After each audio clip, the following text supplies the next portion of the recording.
വലിയ ബുദ്ധിമുട്ടുകളോടെ കഴിച്ചുകൂട്ടാനുള്ള അവസ്ഥയുണ്ട്. നീ ഇവിടുന്നാണല്ലോ ബസ്സിൽ കൊടുന്ന് പറയണ്ടേ, അതിന് പുറപ്പെട്ടാൽ ഇതിനേക്കാൾ കഷ്ടമുള്ള അവസ്ഥ. അപ്പൊ അങ്ങനെ വരുമ്പോ ആരായാലും സുഖമായിരുന്നു വലിയ വേണ്ട പോലെ അത് സ്വീകരിച്ചു ഒന്നുമില്ല അല്ലേ. ഇവിടെ അതല്ല, വലിയപോലെ സ്വീകരിച്ചു.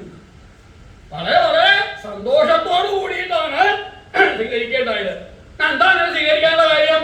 ധനഞ്ജയ, ധനഞ്ജയനാണത്. ധനഞ്ജയൻ ധനത്തിനെ ജയിച്ചിട്ടുള്ള ആളുകൾ. ധനത്തിനെ ജയിച്ചിട്ടുണ്ടെങ്കിൽ ഭൗതികമായിരിക്കുന്ന സുഖങ്ങൾക്കെല്ലാം പ്രമാണമായിട്ടുള്ളതെന്ന ധനാണ് അല്ലേ.